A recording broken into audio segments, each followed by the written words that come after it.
네. 강의 시작하기 전에 시간이 좀 걸리더라도 제가 미리 말씀 하나 또 드릴 게 있습니다. 아까 강의 끝내고 지나가다 보니까 강의가 어렵고 머리가 아프다고 하는 분이 계신데, 그래서 제가 지난달에 말씀드렸죠. 괴델이 어머니가 일반 상대성 이론을 읽어보겠다고 했더니 괴델이 뭐라고 그랬죠? 읽어보시라고요. 괴델이 어머니가 이 수식을 따라서 내용을 다 이해하겠다는 뜻은 아닙니다. 그래서 제가 그때 말씀드린 대로 마치 소설책 읽는 기분으로 그냥 들으면은 그런 얘기들을 하는구나 하면은 어려울 게 하나도 없어요. 오늘 강의도 뭐냐면 여기에 나온 왜 그런 수식이 나왔느냐는 건 제가 설명을 드렸습니다. 왜냐하면 그리고 흥미 있는 사람이 있을 것 같아서 드렸습니다만, 그냥 알아들으시기를, 일반 생산 이론에 의하면 그 물리학자들이, 나는 왜 그렇게 계산하는지 잘 모르겠지만 물리학자들이 계산한 바에 의하면 어떤 별이 있다가 굉장히 반경이 작아지면, 어떤 반경이 작아지면 슈발츠실드 레디어스라고 부르는 슈발츠실드 반경이라는 것보다 작아지면 신경이 일어나서 그 슈발츠실드 반경보다 바깥쪽에서는 정상적인 시공간이 행동하고 그 안쪽으로 들어가면 시간과 공간이 바뀌고 빛도 빠져나오지 못한다더라. 이렇게만 알고 있으면 어려울 게 하나도 없죠. 그 제가 말씀드리고자 하는 것도 바로 이 우주에 있는 별들에는 우리가 생각하는 것과 달리 어떤 경계선을 넘어서는 순간 전혀 다른 세계가 펼쳐진다는 걸 말씀을 드렸는데, 그것만 알고 계시면 왜 그런지를 따지니까 어려운 거죠. 왜 그런지 따지지 마시고, 그 계산은 그 물리학자들이 그냥 그렇게 했다니까 그렇게 맡겨놓고 내가 들어볼게요, 그거다 하면은 오늘 강의는 어려울 게 없습니다. 근데 그런 식으로 들으시면은 이 강의는 굉장히 쉽게 재밌을 거고, 저게 왜 그러지 하고 따진다면 그때부터는 흔히 우리가 속된 말로 머리에 쥐가 나기 시작할 겁니다. 그러니까 왜 그런지 따지지 마시고 그냥 세상이 제가 그래서 말씀드리기를 뭐라 했습니까? 양자각 들으실 때 이건 왜 그런지 따지는 게 아니라 인도 여행기를 듣듯이 들으시라고 했죠. 인도 여행 간 사람들이 인도는 이러이러한 일이 일어나더라 그러면 그런가 보다 하면 되는 건데, 그 나라는 왜 그렇게 산대? 이렇게 되면 이제 골이 아픈 거죠. 그러니까 그렇게 아시고 생각하시고 들으시면은 제가 오늘 강의도 그렇고 어렵지 않을 거고요. 또 제가 아까 말씀드린 대로 강의를 되게 고민했던 것이 이번 강의하고 다음 달 강의라 그랬는데, 다음 달 강의도 제가 말씀드린 대로 그냥 동화책 듣는 듯이 들으시면은 어렵지 않아요. 그래서 엔트로피가 바로 정보와 관계이기 때문에, 그리고 엔트로피는 이게 굉장히 기본적이고 중요한 내용이기 때문에 우리나라가 참 이과 문과 나눠가지고 이상한 교육 시스템이 돼버렸는데, 이거는 인과 문과 나누지 않고 다 알아야 될 개념입니다. 저는 물리학을 했지만 셰익스피어 작품 웬만한 건 몇 개는 읽어봤거든요. 우리가 셰익스피어 작품 모르면 저 사람 학교 다녔어 하는 식의 어떤 의심을 들 만큼 셰익스피어 작품을 아는 건 누구나 알아야 된다고 생각하면서 엔트로피 모르는 거는 당연하게 여기면 그게 안 돼요. 이거는 굉장히 기초 개념이라서 마치 그 셰익스피어 작품, 그러니까 셰익스피어 작품은 셰익스피어가 썼다고 알듯이 엔트로피라는 개념은 저런 거라고 아시기 바랍니다. 그리고 굉장히 오늘 강의를 들어보시면 엔트로피라는 게 되게 쉬운 거다. 그리고 기초적이고 누구나 알아야 되는 거라는 걸 아실 겁니다. 자, 먼저 엔트로피는 사실 여기 공과대학 교수님도 계시고 공학한 사람들도 있어서 그런데, 사실은 엔트로피가 어렵게 느껴지는 거는 공학을 하는 사람들이 공학을 바탕으로 해서 공학적으로 표시를 했기 때문에 어려워요. 그래서 어려운 거를 가장 기본적이고 인간이 누구나 이해할 수 있는 기초적인 개념으로 바꿔 생각할 수 없을까 하고 생각했던 사람이 루드비히 볼츠만입니다. 오스트리아의 물리학자인데, 그래서 엔트로피를 이해하기 위해서 볼츠만의 생각을 한번 따라가 봅시다. 다시 말해서 오늘 제가 강의하는 이 엔트로피가 진짜 엔트로피고, 열역학에서 말하는 그 뭐 절대 온도분에 들어오는 열량 뭐 Q 어쩌고 하는 거는 여기에서 유도한 거니까 그 유도까지 따라가려면 그건 어려운데 그건 아무것도 아니라는 것만 말씀드리고요. 한번 따라가 보죠. 먼저 볼츠만 이렇게 생각했습니다. 여기에 텅텅 빈 가스가 아니 그릇과 가스가 가득 찬 공간을 막아뒀으면은 뒀다가 이걸 풀었어요. 이렇게 풀면 어떻게 되나 했더니 당연히 여러분들 다 동의하죠. 여기에 있는 가스가 흘러서 이리로 들어오겠죠. 그리고 어느 쪽에 더 많고 작지도 않고 대개 밀도나 압력, 온도가 비슷하게 다 이렇게 분포되겠죠. 동의하시나요? 그럼 여러분 엔트로피 이해는 아주 쉬울 거예요. 자, 요거 엔트로피 이해하기 첫 걸음은 여러분 통과하셨고요. 그 다음에 온도가 높은 것과 낮은 것을 이렇게 붙여놨어요. 빨간 것과 파란 거를 온도가 두 개의 박스 붙여놨는데 가만두면 한참 있다가 보면은 여기 열이 높은 데서 낮은 데로 흘러갔고 이렇게 다 온도가 같아지겠죠. 이것도 여러분들이 이해하셨고요. 이게 그러니까 볼츠만이 이렇게 생각한 거예요. 이번에는 두 종류의 다른 기체가 이렇게 양쪽에 들어있습니다. 요놈은 파란 기체, 노란 기체가 근데 열어뒀거든요. 자유롭게 다니게 하면 노란 놈은 이리 들어오고 파란 놈은 들어가니까 다 섞여가지고 노란과 파란 거 섞여버리겠죠. 다 꼬치같이. 이것도 여러분 동의하시죠? 그럼 여러분은 엔트로피를 이해하신 거예요, 벌써. 그 다음에 요거는 요게 중요한 건데 똑같은 기체예요. 다른 게 요게 만약에 빨간 기체, 파란 기체라면 어떻게 되겠어요? 섞이겠죠.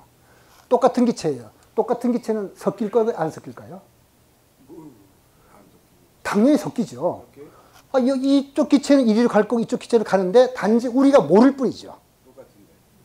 당연히 이게 빨간 기체나 파란 기체나 섞이는 거는 빨간 기체하고 파란 기체는 눈에 띄니까 섞였다는 걸 아는 거고 이거는 똑같으니까 이놈은 이리로 가고 이놈은 이리로 갔는데 우리가 그걸 모를 뿐입니다.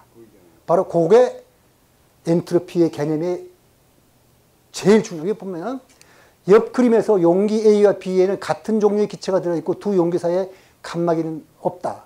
이 경우 관찰자는 두 기체는 섞이는데 아무런 변화를 못 느껴. 왜 그럴까요? 아까 이 경우에 다른 거는 있을 때는 섞이는 걸 우리가 관찰자가 알았는데 이번에는 몰라요. 왜 그럴까? 바로 여기에서 볼츠만이 천재성이 나타나는 건 거죠. 자, 이게 볼츠만의 생각입니다. 네 경우, 네 가지 경우, 박스, 네 가지 경우 모두 고립계라는 말은 바깥에서 뭐 에너지를 주었거나 이런 건 아니라는 뜻입니다. 그냥 클라우시우스라는 뛰어난 물리학자가 이게 이제 그 연력학을 공부하면서 앞의 세 현상을 다 조사해서 엔트로피의 법칙을 만들어냈습니다. 뭐냐면은 연력학 제2법칙이라는 건 뭐냐면은 여기에 절대 온도가 T인 어떤 시스템이 있는데 여기에다가 외부에서 열을 줘요. Q. 보통 우리가 델타 Q라고 그럽니다만은 제가 베낀 인터넷에는 Q라 나왔기 때문에 Q라 썼습니다. 보통 델타 Q라 쓰면은 여기에는 근데 이 클라우시우스가 그 연력하게 유도할 때는 여기 어려운 거예요. 요건 그러니까 어려우니까 그냥 이해하려고 그러지 마시고 그냥 그런 사람이 그렇게 말했다 보다가만 아시면 돼요. 이 사람이 정하기를 여기에서 엔트로피는 뭔지 내가 모르지만 엔트로피 델타는 항상 변화를 말하는 거든. 엔트로피 변화는 T분의 델타 Q라고 이 사람이 이건 알아냈어요. 알아내고 이것이 항상 0보다 크다는 거. 그건 무슨 말이죠? 변화가 0보다 크다는 말은 증가는 할지언정 감소하지 않는다는 거죠. 이걸 발견한 거예요. 그러니까 여기서 여러분이 알아야 할 건 이거 때문에 엔트로피 골치 아픈 거네요. 이건 전혀 신경 쓰지 마시고 단지 역사적으로 엔트로피를 이렇게 클라우시우스가 말을 했는데 이걸 연력학 제2법칙이라는 거거든요. 그래서 이 클라우시우스에 의해서 따르면 고립계에서는 앞의 세 현상에서는 엔트로피가 증가해요. 반드시. 근데 네 번째에서는 아무런 변화가 없으니까 엔트로피가 아무런 변화가 없어요. 요건 신경 쓰지 마시고요. 어쨌든 연력학 제2법칙은 엔트로피는 항상 증가한다. 그리고 요거는 제가 여기에서 머리 아파 하시지 마시라고 했죠. 단지 연력학 하는 사람들이 그런 걸 공식으로 유도했으니까. 근데 이걸 쉽게 설명하려는 게 볼츠만이거든요. 그럼 볼츠만은 뭐냐? 볼츠만이 생각한 것은 네 가지 경우 증가한 것은 개의 에너지나 부피, 온도, 화학적 조성은 결코 아니에요. 그런 건 고립계니까. 근데 크라우시우스가 이게 증가한다고 그랬거든. 그럼 도대체 뭐가 증가했을까? 이게 볼츠만의 물음입니다. 이 단계에서 볼츠만은 앞의 네 단계에서 증가한 것들은 바로 분자들의 배열과 관계에 있음을 깨달았다. 다시 말해서 여기에 있던 분자들과 여기에 있던 분자들이 섞였으니까 분자들의 배열이 바뀌었잖아요. 그죠? 그러니까 두 종류의 분자들을 한 그릇에 던져놓는다면 분자들이 스스로 분리되어 한 그릇에는 한 종류 분자들, 다른 쪽엔 다른 종류의 분자들이 되는 일은 일어나지 않을 겁니다. 빨간 것과 파란 거를 섞어놨는데 이놈이 막 움직이다 한쪽은 빨간 거, 파란 거. 여기에 공기가 왔다 갔다 하는데 어느 순간 갑자기 이 공기는, 여기 있는 공기는 저쪽 갈 확률이나 앞으로 올 확률 2분의 1이에요. 근데 그러니까 각자가 다 2분의 1씩이니까 여기 있는 공기가 우연히 반은 앞으로 탁 몰리고 반은 진공이 돼버렸어요. 그럴 가능성은 아마 있을 겁니다. 있긴 있는데 우주가 몇 번 탄생하다 없어질 때까지 잘 안 일어날 거예요. 그래서 이 사람이 그런 일은 일어나지 않을 것이다. 이렇게 말을 한 겁니다. 자, 그 다음에 그러면 사물의 변화는 즉 일어날 확률이 높은 쪽으로 진행될 것이다. 그래서 이 공기가 이쪽으로 다 몰리는 가능성이 있거든요. 있는데 그쪽으로 일어나려면 너무, 공기 하나는 2분의 1이지만 두 개가 1을 몰리면 어때요? 2분의 1 제곱이 되죠? 3개면 2분의 1의 3승. 그럼 10개라면 2분의 1의 10승이니까 1024분의 1. 이런 식으로 증가하니까 아보가드로 넘버만큼 어마어마한 공기라면 이쪽으로 몰리는 확률은 일어나지 않아요. 그러니까 일어나지 않는다고 봐도 좋아요. 따라서 사물의 변화는 일어날 확률이 높은 쪽으로 진행되고 바로 이것이 엔트로피가 증가하는 것이 의미라는 것을 알 거예요. 볼츠만이. 그래서 그렇다면 엔트로피를 어떻게 결정할까? 분명히 그 엔트로피가 증가한다면 다시 말해 크라우시우스가 이렇게 해서 증가한다 그랬는데 그거는 바로 일어날 확률이 높을 쪽으로 증가하는 건데 그걸 어떻게 표현할까? 이걸 이제 고민한 거거든요. 자, 엔트로피는 거시 상태를 변화시키지 않아요. 그래서 여기 있는 공기가 여기 거하고 저 뒤에 걸 바꿔놓다 하더라도 이 방의 거시 상태라는 것은 온도, 압력, 부피인데 안 바뀌어요. 근데 바뀌긴 했죠, 뭐가. 배열이 바뀌었잖아요. 배열은 바뀌었는데도 거시 상태는 변하지 않았어요. 그러니까 거시 상태를 변화시키지 않고 분자들을 배열할 수 있는 방식의 수와 관련이 있음에 틀림없어요. 엔트로피라는 것은. 이것이 바로 볼츠만의 혁명적인 생각인데 이걸 어떻게 표시했느냐. 그 다음에 볼츠만이 이렇게 표시합니다. 아주 유명한 글인데 S = K 로그 W. 이건 맞추기 위해서 쓴 공식인데 다시 말해서 이 공기가 요만한 공기가 있다 치면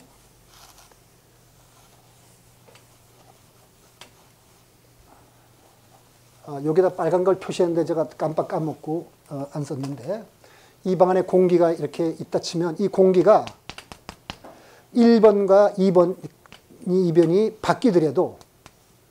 바뀌더라도 거시 상태는 바뀌지 않아요. 그 다음에 3번과 4번이라고 표시한 것도 바뀌더라도 거시 상태 변하지 않거든요. 다시 말해서 이 거시 상태를 바꾸지 않고 이 분자들의 배열을 바꿀 수 있는 수는 W예요. 예를 들어 설명드리자면 제가 윷놀이를 설명드릴게요. 윷놀이는 제 손가락 4개가 윷인데 요거 손가락을 뒤집을 수 없으니까 제가 이렇게 표시할게요. 손가락 4개거든요. 이거 여러분이 보기에 윷이죠? 이게 거시 상태예요. 윷인데 이것만 윷이냐면 그것도 아니죠. 요것도 윷이죠. 요것도 윷 아니고 2개가 뒤집어졌으니까. 요것도 윷이죠. 개 아니야, 개. 개죠. 이것도 개고, 이것도 개고, 이것도 개고, 요것도 개죠. 개 맞죠? 그러니까 개라는 상태는 바뀌지 않았는데 개가 될 수 있는 요 막대기의 배열 수는 몇 가지예요? 6가지죠. 바로 그게 다부류예요. 아, 이게 압력, 부피, 온도는 안 바뀌었는데 공기 분자의 위치들은 바뀌더라도 아무것도 안 바뀐다. 그러니까 유사하고 똑같은 거죠. 이거 무조건 하고 이렇게 두 개만 되면 이렇게만 되면 우리가 이걸 개라 부르거든요. 이것만 개가 아니고 이걸 뒤집어줘야 되고 뭐 많으니까 하여튼 그 6가지예요.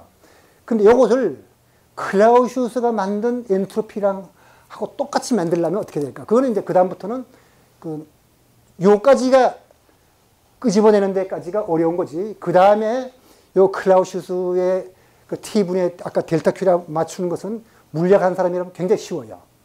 그거는 여기 쓴 대로 총 분자들의 배열, 상태의 배열에다가 로그를 붙여서, 요 로그는 그냥 로그가 아니고 자연대수라는 물리학자들이 쓰는 로그인데, 로그에다가 K라 그러는 볼츠만 상수를 붙여버리면 이걸 엔트로피라는 걸 끄집어내는 것은 간단합니다. 요게 어려운 거예요.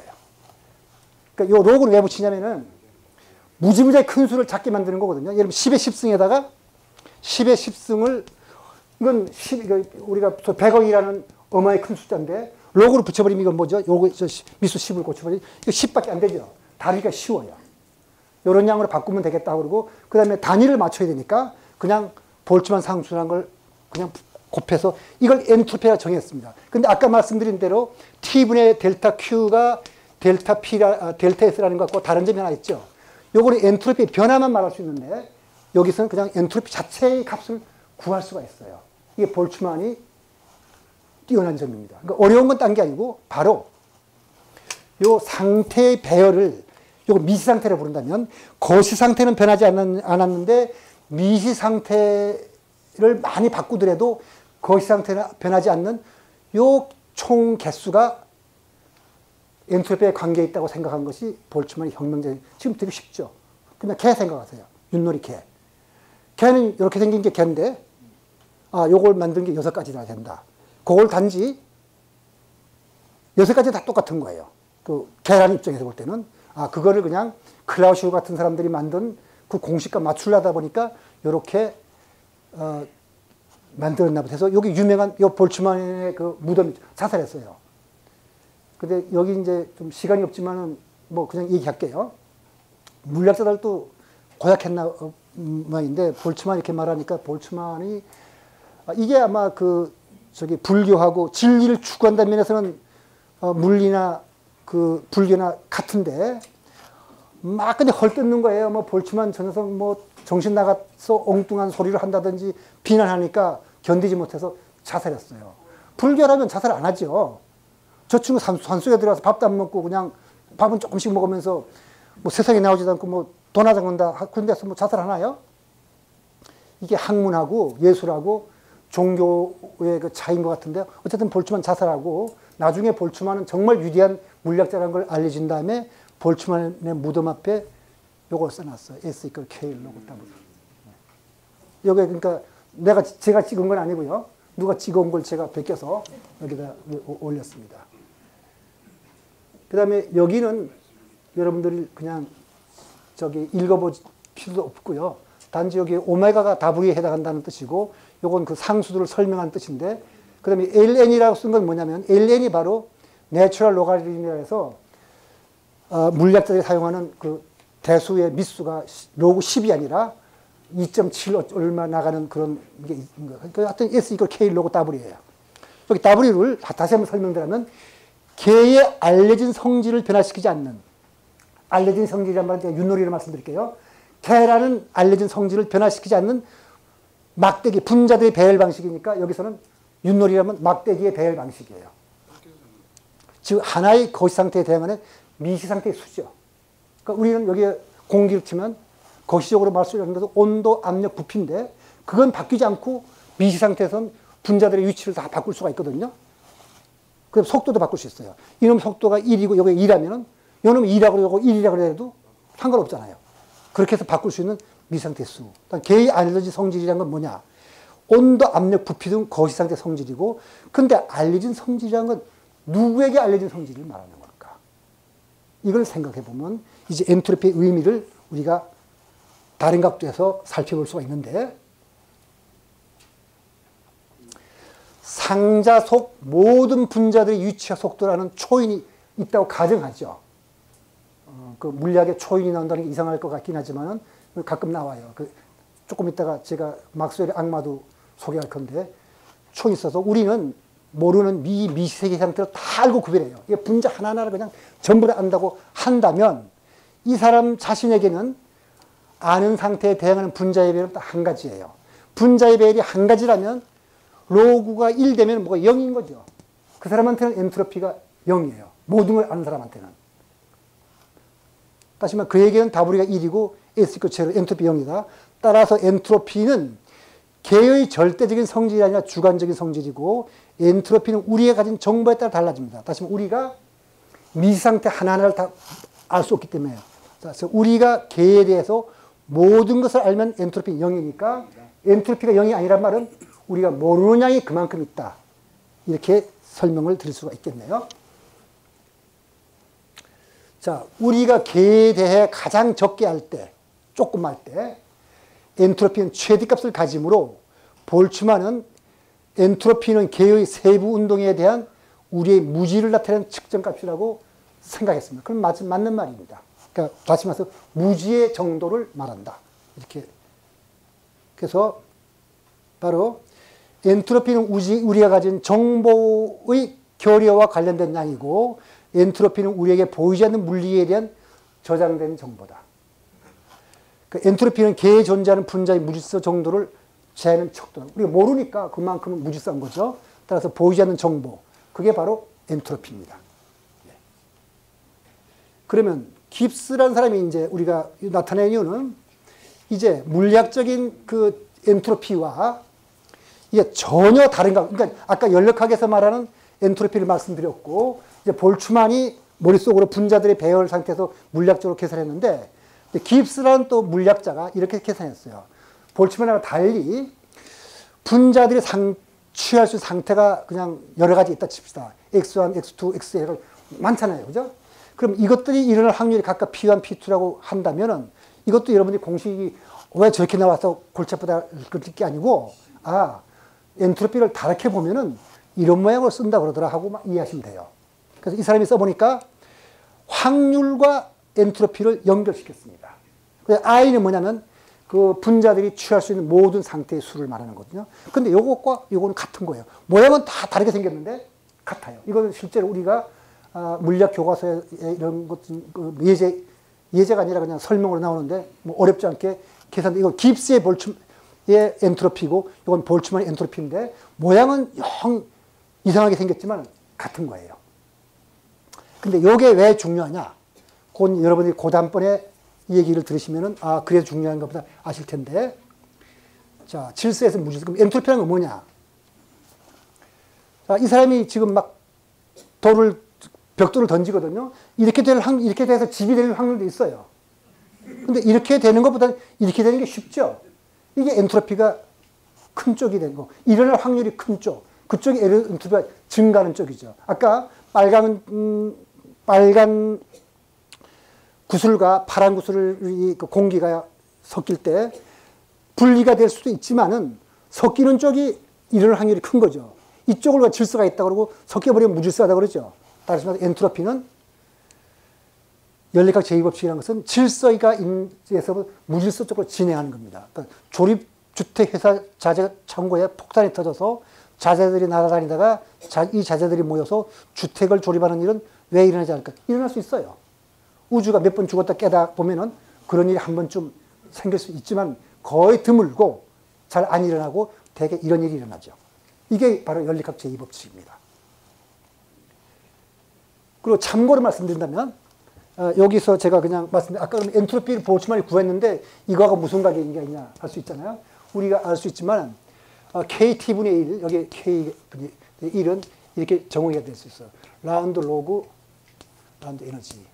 그 엔트로피를 에너지로 미분해버리면 그게 바로 온도 역수가 나오게 돼요. 그러니까 이런 게 있기 때문에 이게 그 엔트로피가 그 열역학에서 말하는 엔트로피와 바로 같은 걸 말할 뿐만 아니라 더 넓고 기초적인 개념이라고 말씀드렸는데, 여러분들은 엔트로피 하면 유수를 생각하세요. 개는 개인데 이렇게 될 수도 있고 이렇게 뒤집어질 수 있는 게 6가지가 있다는 걸 생각하시면 돼요. 그래서 이건 뭐냐면은 기체 분자 운동인데, 요 속에 기체들이 이렇게 있다면 요 똑같은 속도를 가진 기체들을 둔다 하더라도 요것들이 부딪히고 깨지고 해서 어떤 거 빨라지고 느려지다 보면은 반드시 이와 같은 모양을 가지게 돼요. 평균에 가까운 쪽에 제일 많이 일어나지만은 굉장히 느린 분자도 생기고 굉장히 빠른 분자도 생겨서 이런 곡선이 생겨요. 이걸 그래서 막스웰의 분포라 부르는데 이런 분포가 생겨요. 그래서 이런 식의 온도가 높으면은 이런 모양, 높으면 이런 모양, 낮으면은 이런 모양으로 생겨서 저기 그 속도가 낮은 쪽으로 많이 모이. 하여튼 분포가 똑같은 속도를 가지는 걸 해놓는다 하더라도 간단한 계산에 의해서 그 분포 곡선이 이렇게 된다는 걸 볼 수가 있습니다. 이럴 때가 엔트로피가 제일 높아집니다. 그래서 여기에 쓴 대로 처음에 속도가 똑같은 분자들을 상자에 넣더라도 시간이 지나면 분자 벽의 충돌에 의해 분자들이 갖는 속도의 분포가 이렇게 된다는 뜻입니다. 그러니까 다시 말해서 평등하게 시작돼 하더라도 불평등이 생긴다는 뜻이죠. 우리가 그 분리된 세계에는 평등은 없어요. 그래서 차별상이 자연의 진몸력이고 지옥에서 부처에 이르는 10개의 분포가 오히려 자연스럽습니다. 지난번에 말씀드린 대로 지옥에서 부처에까지 이르는 10개에서 각자가 다 그 10가지 가능성을 가지고 있었다 그랬죠. 가지고 있어 똑같지만은 어떤 거는 부처, 어떤 건 지옥, 이런 식으로 분포가 되어서. 그럼 금강에서 말하는 일합상은 뭔가? 한번 여러분들이 제가 말씀드릴 게 아니라 여러분이 한번 생각해 보시기 바랍니다. 그래서 열역학 제2법칙, 고립계에서 총 엔트로피 변화는 항상 증가하거나 일정하며 감소하지 않습니다. 그래서 역으로 진행할 가능성이 있긴 있어요.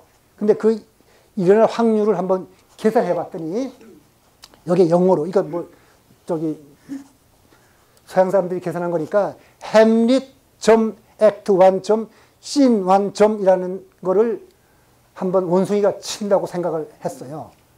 그래서 10억 마리 원숭이 곱하기 10억 마리가 그럼 몇 마리인지 모르겠는데요. 하여튼 10억 마리 곱하기 10억 마리의 원숭이가 1초에 문자 10개를 친다면 무지하게 빨리 치는 거죠. 그죠? 그럴 때 우주가 시작한 이래로 10억 곱하기 10억 초 동안 치면 그중 한 마리가 햄릿 1장이라고 칠 정도의 확률이 나오긴 나와요. 근데 사실 그렇게 치지 않고 엉망으로 치겠죠. 그죠? 뭐 A, C, D, P 하면서 무슨 말도 안 되는 소리를 대부분 칠 거고 그 중에 어떤 거 하나가 이런 말이 나올 수 있으니까 질서가 탄생한다는 것은 그렇게 어려운 건 거죠. 그래서 자연의 질서는 항상 질서에서 무질서의 방향으로 진행하도록 되어 있는 것이 엔트로피 증가의 법칙이고 열역학 제2법칙이라는 말과 같은 말입니다. 그래서 일어날 확률이 큰 쪽으로 변화가 진행된다는 그런 뜻입니다.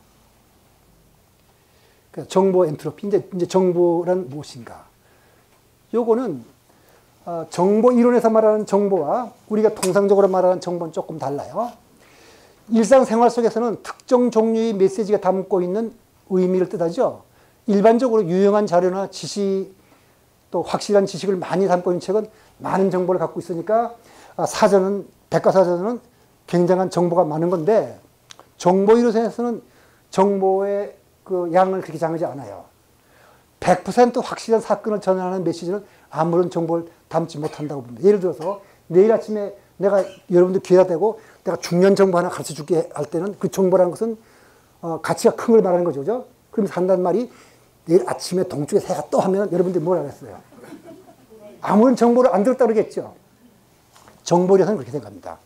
내일 아침 해가 뜰 것이라는 말은 틀림없이 맞는 말이지만 이 정보는 담고 있지 않아요. 그러면 일어날 확률이 작을수록 그거 정말 그래? 이러면서 내가 큰 정보를 얻었다고 생각을 할 거죠. 그래서 정보 이론에서는 정보 양을 어떻게 정하냐면 어떤 사건이 담고 있는 정보양 그 사건이 일어날 확률의 로그에 비례한다 그래서 정보의 그 정보를 어떻게 표시하냐면 정보를 X라 쓸게요. 그냥 마이너스 로그 P분의 1이라고 써요. 마이너스 로그 P. 왜 마이너스 붙였냐? P는 1번 작으니까 마이너스 붙여준 거예요. 이렇게, 그게 약속이니까 왜 그랬냐고 따질 거 없어요. 그냥 그렇게 약속한 거예요. 로그에 비례한다고 정보양을 일단 정해요. 그러면 정보, 확률이 작을수록 가치가 커지죠. 그 정보가, 그 놈이 담고 있는 정보양은 크다. 이렇게 볼 거예요. 그래서 이제 정보를 그러면 측정할 수 있느냐? 이런 문제가 생기기 때문에 정보를 측정할 수 있어요. 그러니까 정보를 측정할 수 있단 말은 물리량이라는 뜻인데, 그러면 어떻게 측정하느냐? 그게 BT수입니다. BT수란 건 뭐냐면은 수많은 가능성 있는 답 중에서 물음을 통해 정답을 찾아낼 수 있는 최소한의 물음의 개수는 뭘까? 그래서 여기서 예를 들자면은 클로바3가 여기 16가지가 있어요. 이 클로바3가 어디 있느냐를 알아내는 방법은 제일 쉬운 방법은 뭐죠? 여기에 제일 앞에 여기에 1이라 제일 윗줄 왼쪽에 클로바3야? 해서 아니라 그러면 그 다음이야? 아니다 그러면 차라리 16번 물어가지고 찾아낼 수 방법 있죠. 근데 그거보다는 더 경제적인 방법이 뭐죠? 자, 클로바3가 아래쪽에 있습니까? 하고 물어요. 아래쪽에 있습니까? 물으면 이 사람이 정직하게 되니까 아니요 하고 대답할 거죠. 그럼 아니요라 그러면 나는 그 아니요라는 대답으로 인해서 위에 있다는 걸 알게 됩니다. 그러면 왼쪽에 있습니까? 물으니까 어때요? 그럼 예약을 해야 되죠. 근데 오른쪽에 있습니까? 나 왼쪽에 있습니까? 물으면 같아요. 오른쪽에 있습니까? 그럴 때는 아니요라고 할 거고, 왼쪽에 있습니까? 하면 예라고 할 테니까 어쨌든 난 정보를 얻었어. 두 번이죠. 두 번에 의해서 여기에 있다는 걸 내가 알았습니다.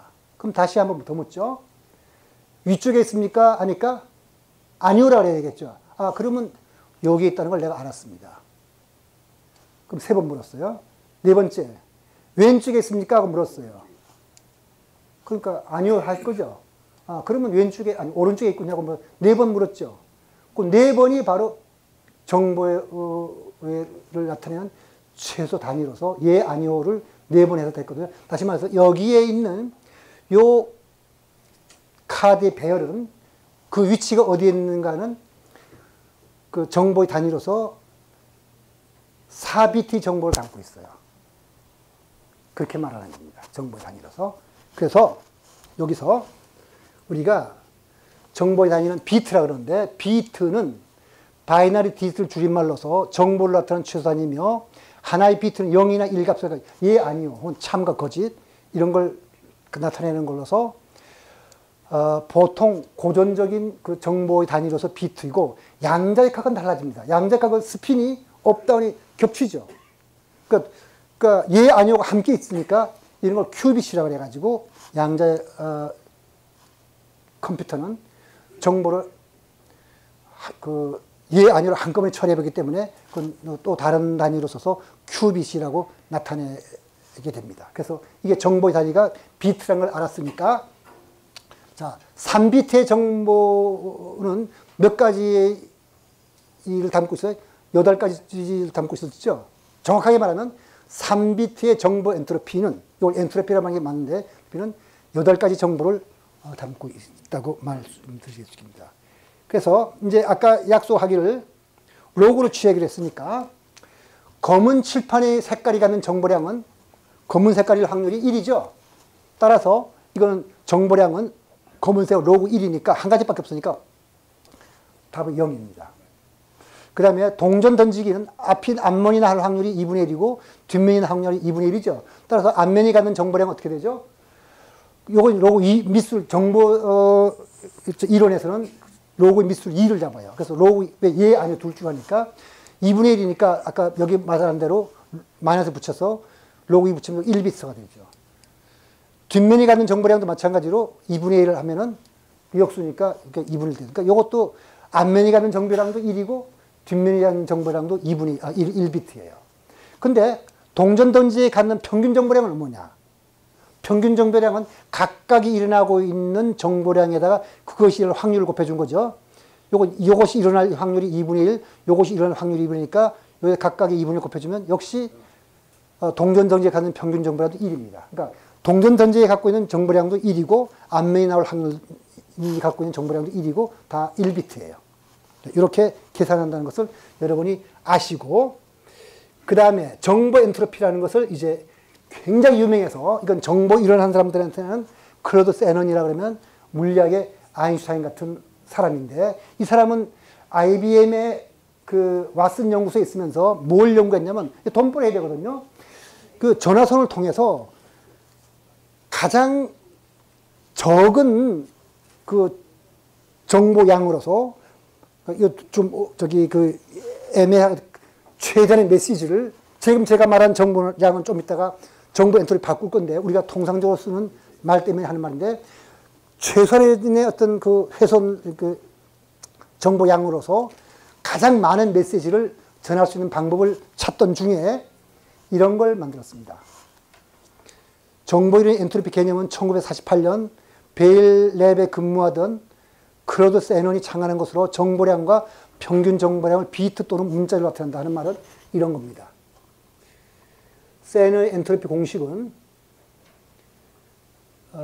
이렇게 썼어요. 여기에 어떤 사건이 일어날 확률이 PI라면 그 상태가 여러 가지니까 1, 2, 3, 4, 5, 6, 7, 8이야 이름을 붙일 수 있는 여러 가지 상태가 있는데, 그 각각의 상태가 일어날 확률이 PI예요. 그 PI에다가 여기에 붙인 대로 마이너스 붙이고 로고 붙이고 그것이 일어날 확률을 곱해서 각 상태 수를 다 합친 이것을 세넌의 정보 엔트로피라고 부릅니다. 그러면 H는 뭐냐면은 주어진 사건에 대한 평균 정보량이거든요. 그래서 이것이, 요거는 아까 제가 설명드린 내용을 바탕으로 세넌이 이렇게 약속을 정한 거예요. 정해놓고 보니까 무슨 사건이 주어지냐면은, 세논이 정의한, 이걸 정보 엔트로피라고 그러는데, 정보 엔트로피는 이론상 어떤 정보를 나타낼 수 있는 최소한의 비트 수를 말합니다. 그러니까 주어진 메시지를 전할 수 있는 최소한의 비트 수를 뜻하게 돼 있거든요. 그러니까 가장 경제적으로 주어진 메시지를 보낼 방법을 찾아낸 겁니다. 그러니까 물리학의 엔트로피하고 전혀 시작은 달랐죠. 달랐는데 가만 보니까 세논의 정보 엔트로피 공식은 깁스 엔트로피 공식과 너무나 달랐어요. 그럼 무슨 관계가 있을 겁니다. 그렇게 닮았다면. 봅시다. 세논의 엔트로피 공식은 이렇게 생겼고, 깁스 이렇게 생겼고, 이건 볼츠만의 공식과 같은 거거든요. 연력학은 이렇게 생겼고, 그러면 이거 둘이 여기 좀 모양은 비슷하게 생기는데 뭐 좀 조금 다 여기 좀 다르죠. 이건 왜 이런 차이가 나느냐면은 이런 차이 때문에 그래요. 기체들의 엔트로피는 기체 안의 모두 원자들을 양자 이론적으로 정확하게 기술해서 답해야 하는 예 아니요 질문이 개수가 똑같아요. 어떤 상태에 있느냐, 양자각적으로. 그러니까 깁스의 통계학 엔트로피가 세논의 정보 엔트로피가 같은 것은 우연이 아니에요. 그러니까 정보 이론에서 말하는 그 엔트로피와 연력학에서 말하는 엔트로피는 같은 겁니다. 그래서 이제 이제 시작은 연력학에서 말했던 그 엔트로피와 볼츠만과 깁스가 한 엔트로피와 물리하고 관계없는 정보 이론에서 말하는 정보 엔트로피는 같은 거가 됐어요. 그러면 분명히 정보와 물리는 무슨 관계가 있을 겁니다. 그래서 그걸 알기 쉬운 것이 바로 막스웰의 악마예요. 물리학에도 가끔 초인과 악마가 등장하는데, 이건 뭐냐면 막스웰이라는 전자기학을 만든 뛰어난 천재가 그 연력학에 대해서 의문을 가지고 이런 것을 고려했어요. 초인적인 능력을 가진 악마는 자신에게 다가오는 입자의 속도를 알아서 빠른 입자는 왼쪽 상자로 보내고 느린 입자는 오른쪽 상자로 보낼 수 있을 것이다. 딱 봐서 이놈이 탁 있다가 파란 놈이 오면 딱 막아요. 빨간 놈이 오면 보내고, 이렇게 한참 하다 보면 왼쪽에는 느린 분자, 오른쪽에는 뜨거운 분자가 모일 수 있잖아요. 근데 이것은 연력학 제2법칙이 깨지는 거거든요. 근데 볼츠만이 살았을 때 볼츠만은 이 막셀의 악마에 대해서 대답을 못했어요. 이 악마를 물리치셨던 것은 세넌의 정보 이론이 나온 다음입니다. 그래서 바로 문제 해결은 어떻게 나오냐면 란다워라는 사람이 있었는데 이 사람도 마찬가지로 IBM의 물리학자인데 아까 제가 왓슨 연구소라고 했는데 그렇지 않아요. 왓슨 연구소는 딴 데고 이 IBM 연구소예요. 란다우는 컴퓨터나 두뇌와 같은 정보 처리 장치는 우주의 에너지를 소모하거나 증가시키지 않고 정보를 조작할 수 있어요. 그러나 정보를 삭제할 때는 반드시 엔트로피가 증가하고 열이 환경 속으로 방출됩니다. 근데 무한한 용량을 가진 정보 저장 장치는 없거든요, 세상에. 모든 걸 유한하기 때문에 반드시 정보를 저장하려면 정보를 지워야 돼요. 그러면 그때 정보를 지울 때 열이 생겨나고 엔트로피가 증가하게 돼요. 다시 말해 정보는 물리적이라는 걸 알았습니다. 그걸 이용해서 바로 베넷이라는 사람이 막스웰의 악마를 물리칩니다. 악마는 정보를 처리하는 과정 중에 반드시 이전에 측정해서 얻은 데이터를 지워야 돼요. 데이터를 지울 수밖에 없는 것은 우주에 있는 입자의 수는 유한하거든요. 그렇기 때문에 악마는 무한대의 메모리를 가질 수가 없어요. 따라서 정보를 지우거나 저장하려면 결국은 유한한 데 저장하려면 뭘 지워야 되니까 엔트로피가 증가를 하게 되는 거죠. 따라서 정보는 물리적이거든요. 그래서 이제 엔트로피와 정보에 대해서 종합적인 정리를 할 때 이건 제가 하는 것보다 어떤 뛰어난 물리학자가 잘 정리해 놓은 책을 소개시킬게요. 과학의 새로운 정보라는 책이 그 한스 크리스찬 폰 베어가 지었는데 그 책에 여기 있는 건 페이지 있어요. 그냥 읽어볼게요, 제가. 에너지는 분명히 물리기에 속해 있어요. 그건 당연하죠. 그런데 반면에 정보는 부분적으로 정신 속에 있어요. 물리적인 건 맞거든요. 란다우의 정리해서. 그렇지만은 정보는 알아주는 사람이 없으면 안 되니까 안다는 정신이 필요해서 정보는 물질과 정신을 연결하는 묘한 양이에요. 그래서 이런 왜 그러냐. 정보는 어떤 사람에게는 낯설 수 있지만 그 의미를 가진 자에게는 값진 정보가 됩니다. 그 주관적이거든요. 예를 들어서 1.415926은 아무것도 모르는 사람한테 이거는 그냥 아무것도 아닌 거지만 원주의를 아는 사람한테는 어때요? 아, 이건 3.141596에 해당하는 거니까 바로 파이의 소수점 이하 부분일 수가 있는 거죠.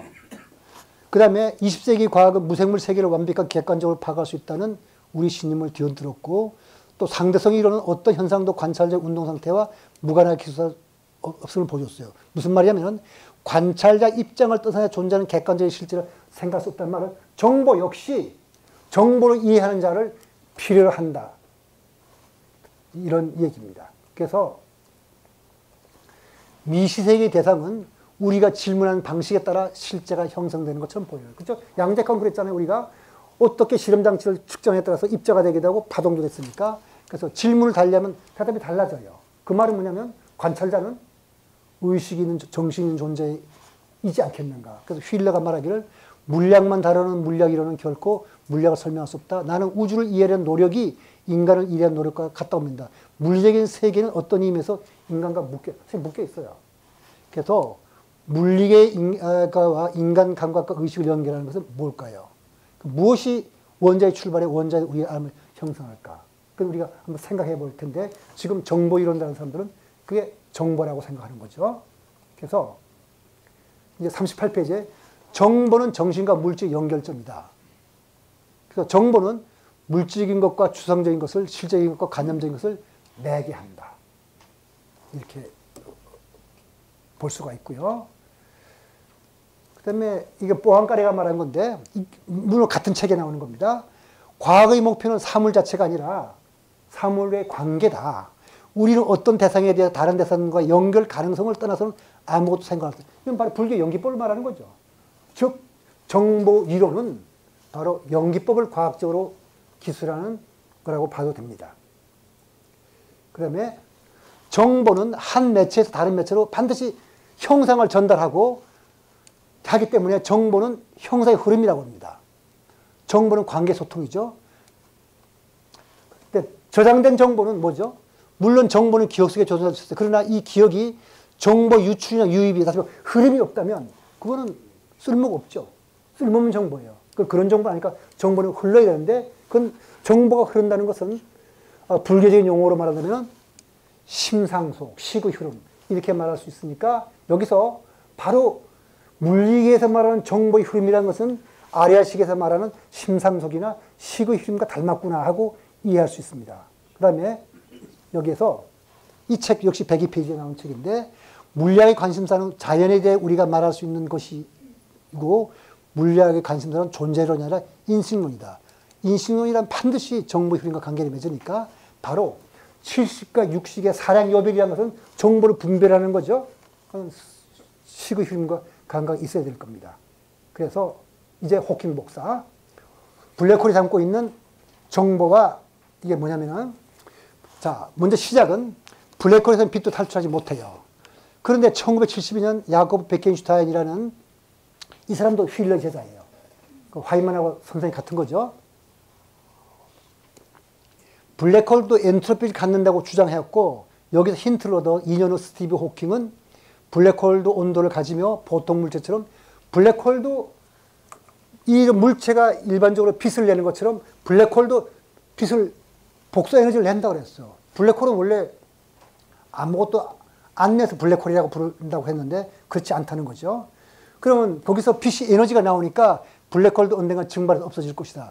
그러니까 블랙홀이 없어지면 블랙홀에 떨어진 물체들이 갖고 있는 정보는 다 어디를 갔는가. 그래서 블랙홀에 떨어지면 정보는 없어지는가 하는 문제가 생기는 거거든요. 그런데 이 베켄슈타인이 블랙홀의 엔트로피 계산하는 방법을 얻었어요. 이거 굉장히 쉬운데 아이디어만 말하고 구체적인 계산은 여러분 읽어보시라고 넘어갈게요. 이 사람이 여기서 1BT 정보를 넣으면 어떻게 되는가 생각해 봤어요. 그러니까 광자가 블랙홀 안으로 들어가면은 그 위치가 애매해질 거잖아요. 이렇게 불확실한 광자는 오직 1비트, 그러니까 이 안에 있느냐 없느냐 두 가지 항이니까 1비트 정보, 즉 블랙홀 안에 어디인가 있다는 정보만 전달할 것이니까 그러면 그런 광자면 어떨 건가 하면은 그 광자의 파장이 요 슈발츠실드 반경만큼 크면은 그거보다 작은 거라면 좀 뭐하고 요게 광자의 그러니까 이만큼 큰 거라면은 여기에 들어갔을 때 어디에 있는지 굉장히 애매할 겁니다.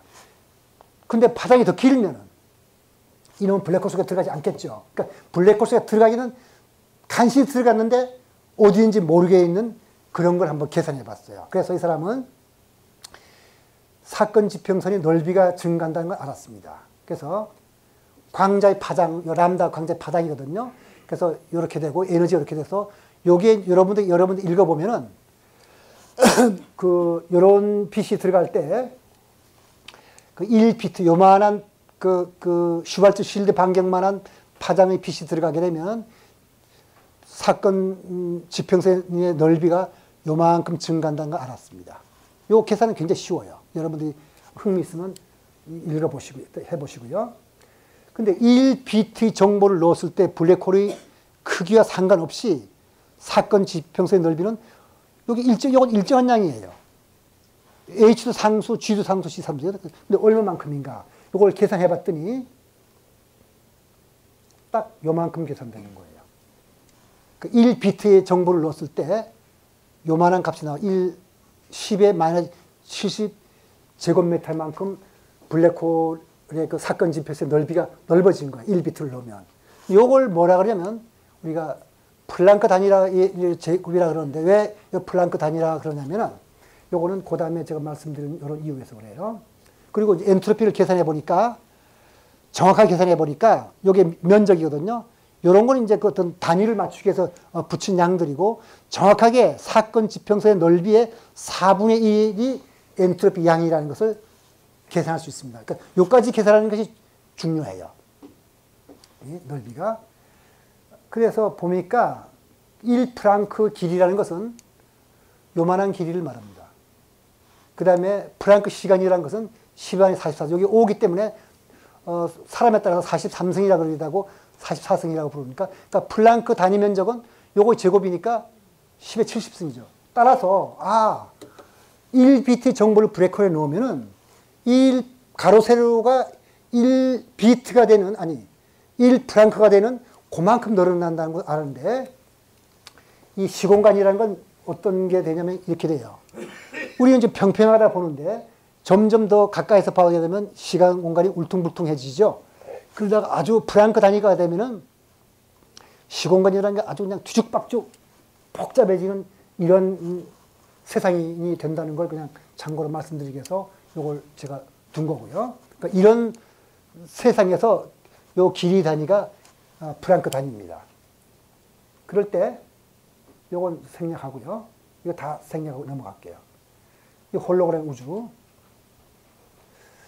요게 이제 다음 시간에 시뮬레이션 우주의 관계인데요.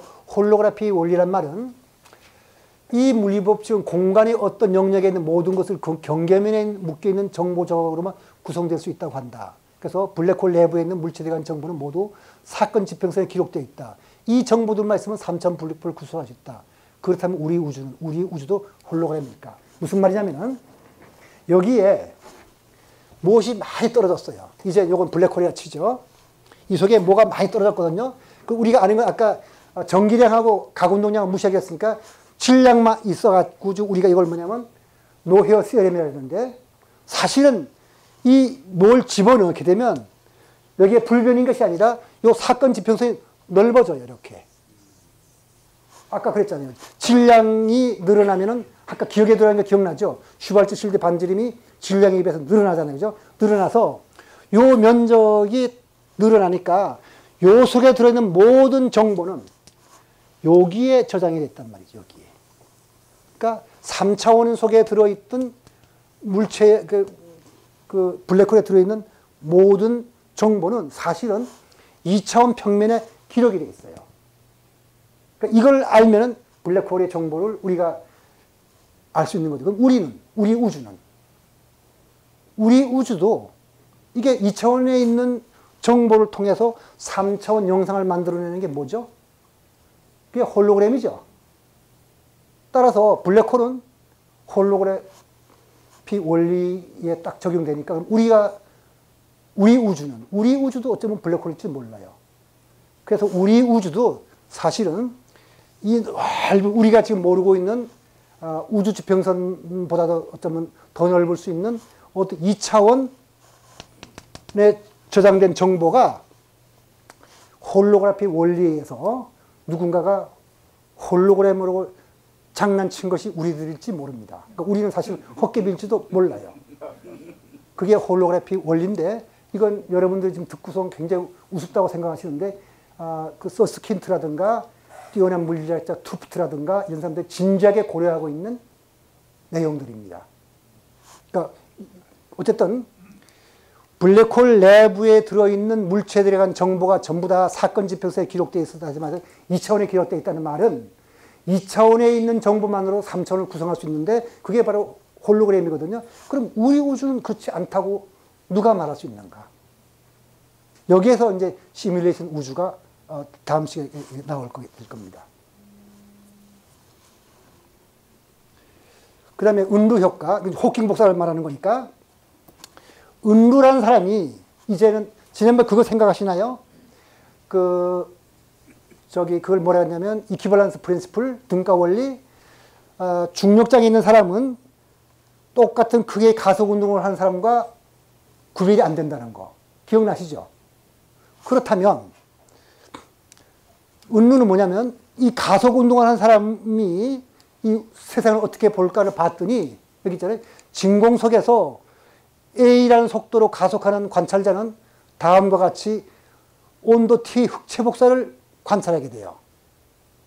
뭐냐면은 여기에 바로 나와 있는데 이렇게 이 가속도 A로 가속 운동을 하는 사람은 요만한 온도가 자기 주변에 있는 것처럼 느껴진다고요. 그래서 딱 이게 뭐죠? 프랑크 공식과 똑같죠. 이런 그 사건 지평선에서 이 가속 운동을 한 사람은 무슨 생각이 그 사람이 보는 우주는 어떻게 되냐면은 여기에서 이 사건 지평선에서 어떤 복사가 이렇게 자기를 향해서 오는 거라고 생각을 한다는 거예요. 복사 에너지가. 그러면 여기서 힌트를 얻어서 호킹은 그럼 블랙홀은 어떠냐? 블랙홀도 거기 저기 중력이 있으니까 중력에 있는 거나 가속 운동하는 거 같은 거라고 우리가 말했잖아요. 그렇다면 은루 효과에 의해서 호킹이 또 계산해 봤어요. 그걸 유명한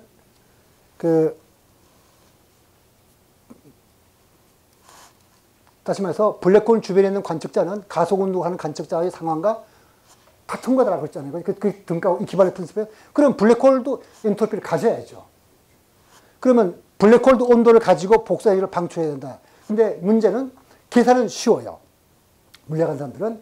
근데 그럼 어떻게 블랙홀이 다 빠졌는데 거기서 복사 에너지를 반출할까 하는 그 물리적인 상황을 설명을 해야 되는데 호킹이 설명합니다. 뭐냐면 여기 이벤트 호라이즌 근처에 입자가 있으면 그때 말씀드리기를 그 양자역학에서는 이유도 없이 불쑥 어떤 입자, 반입자의 쌍이 생겨난다 그랬죠. 생겨났으면 그 두 가지 놈이 가지고 있는 에너지 합은 물론 0이에요. 측정 0인데 그 중에 한 놈이 이벤트 호라이즌 안으로 블랙홀을 잡아 당겨 들어갈 거예요. 그러면 보통 마이너스 에너지가 될 테고 그 다음에 나머지가 마이너스 에너지 갔으니까 플러스 에너지가 튀어나오겠죠. 그러니까 여기서는 왜냐하면 블랙홀은 워낙 중력이 세니까 여기에서 생겨난 진공에서 생겨난 입자 반입자의 쌍을 하나 잡아 당길 수 있는 거죠. 그러면 튀어나오니까 블랙홀에서는 에너지가 이렇게 나올 수 있다. 여기서 입자의 쌍이 이렇게 생겨나면 어떤 놈은 그냥 사라지긴 했지만 그냥 생겼다 사라졌다 하지만은 어떤 놈은 끌려 들어갈 거예요. 끌려 들어간 놈은 마이너스 에너지를 갖고 튀어나온 놈은 플러스. 두 개의 합친 에너지는 항상 0 돼야 되니까. 그래서 호킹 온도를 계산해 봤더니 아까 은루 계산한 거하고 너무 닮았어요. 이런 온도를 갖는다는 걸 호킹이 계산해서 아주 유명해졌죠. 그래서 이건 뭐 그냥 계산한 거니까 이거 뭐 태양 질량에서 비교해서 한 거니까 뭐 신경보다도 이게 근데 여기 가만 보니까 블랙홀 질량이 작으면 어때요? 요 작으니까 숫자가 커지겠죠. 작은 블랙홀이라면 온도가 굉장히 뜨거워질 거예요. 그죠? 그래서 옛날 조그만 블랙홀들은 굉장히 그 온도가 높았을 거다. 그런데 그러면 여기 이제 다 써놨는데 블랙홀의 온도는 이렇게 되고 블랙홀의 엔트로피는 이렇게 돼요. 그러면 호킹 복사가 실제로 존재하는지 여부는 논란이 있죠. 왜냐하면 우리 블랙홀 가서 그런 복사를 측정해 본 적 없으니까. 그런데 물리학에는 유비 실험이라는 게 있습니다. 그 상대성 이론에 나오는 것과 똑같은 공식을 만족시키는 어떤 상황을 그 고체 물리 같은 데서 재현할 수 있는데 그때 이스라엘 물리학자가 계산해 봤더니 호킹 복사가 실제로 일어날 것을 실험적으로 보였어요. 그러면 이런 유비 실험이 맞고 물리학이 맞다면 호킹 복사는 일어날 겁니다. 자, 여기에서 이제 재밌는 문제가 이제 생길 텐데, 먼저, 블랙홀에 들어갈 때 어떻게 되는지 한번 봅시다. 블랙홀에 들어가면은, 블랙홀은 잘못된 힘이 너무 세니까, 내 발바닥을 긁은 블랙홀 쪽에 가깝고, 머리 쪽은 약하니까 이렇게 찌 늘어질 거예요. 그럼 살아남지 못하겠죠. 그런데 아까 말씀드린 대로, 블랙홀이 큰 블랙홀이라면, 태양보다 1억 배쯤 된다면 반경이 쫙 늘어날 거잖아요. 그렇게 되면은 사건 지평선을 지난다 하더라도 이렇게 늘어나지 않을까. 아주 어마어마하게 큰 블랙홀. 왜냐면 지금 우주 속에는 태양이 210억 배나 되는 블랙홀도 있으니까 그런데 가면은 이제 계산해 보면 대략 1억 배 정도 되는 블랙홀의 사건 지평선을 지날 때는 태양과 지구의 사이에 그 가속도 정도밖에 안 돼요. 그런데 가면은 이렇게 쭉 늘어나지 않아요. 아주 어마어마하게 큰 블랙홀의 사건 지표에서 넓으니까, 넓으면 어떻죠? 그 힘은 거리 제곱에 비례하니까, 그 다음에 물론 질량은 있으니까, 거리가 굉장히 커지면은, 거리가 커지는 게 아니라 블랙홀이 커지면은 사건 지표에서 지난다 하더라도 이렇게 찍 늘어나지 않을 겁니다. 그러면 이제 아까 15장에서 브라이언 그린이 한 말을 한번 생각해 보죠. 이제 늘어나지 않을 경우를 그 사람이 뭘 했냐면은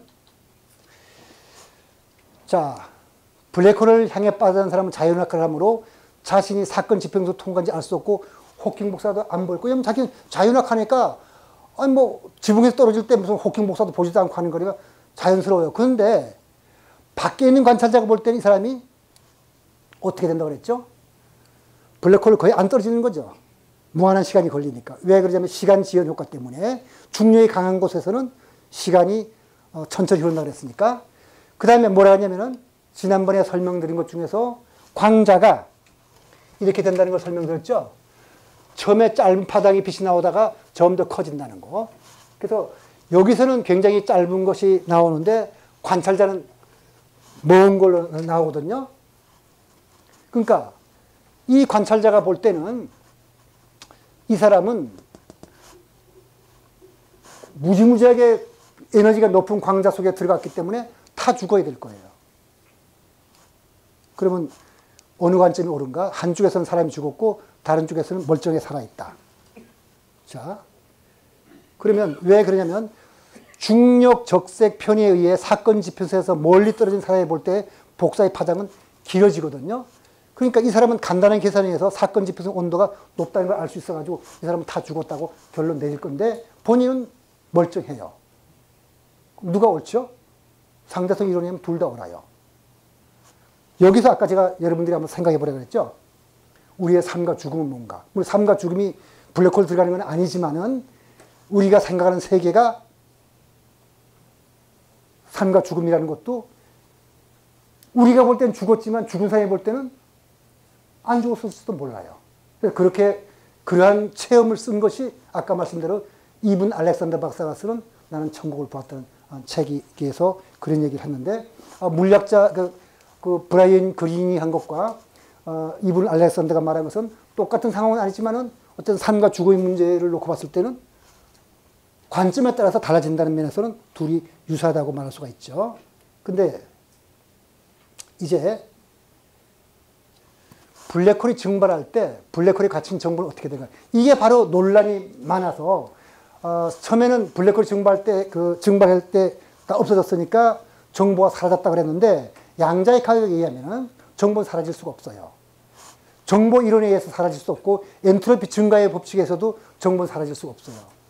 그러면 블랙홀이 증발하여 엔트로피 일트라 하더라도 블랙홀이 방출한 복사가 엔트로피를 가지니까 이놈은 정보가 사라지지 않은 거다. 이렇게 설명을 했는데 저는 연력학과 정보를 관점에서 이쪽을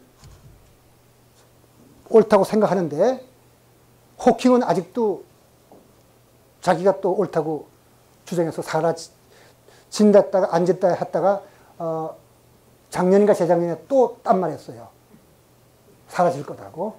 하여튼 그런 논점이 있다는 걸 말씀드리고 이제 불교적 견해를 살펴보죠.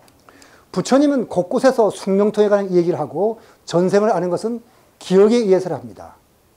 그러면 아리아식이 변하여 대원경지로 바뀌더라도 부처님 같은 사람은 기억은 남아있습니다. 즉 불교에서도 정보는 파괴되지 않고 저장되어서 기억으로 남습니다. 그러니까 모든 것이 무상하고 변하다고 하지만은 변하지 않고 남아있는 것이 그때 지난 시간 제가 여러분들한테 물어봤죠. 뭐가 있겠는가? 그건 기억이죠. 정보입니다.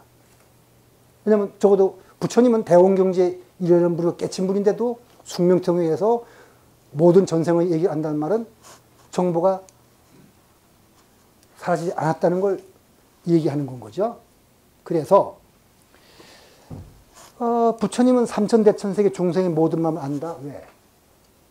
그 하나이고 거기에 대한 정보를 다 그 일합상으로 아는 거니까, 그러니까 분리시킨 게 아니고 다 아니까 이런 뜻에서 우리가 금강경의 해석처럼 그 분리된 세계와 모아진 세계에 대한 여러 가지 논의는 이렇게 블랙홀을 통해서 한번 우리가 조명을 해본다는 뜻에서 제 강의를 여러분들이 이해해 주시면 아마 다행이겠습니다.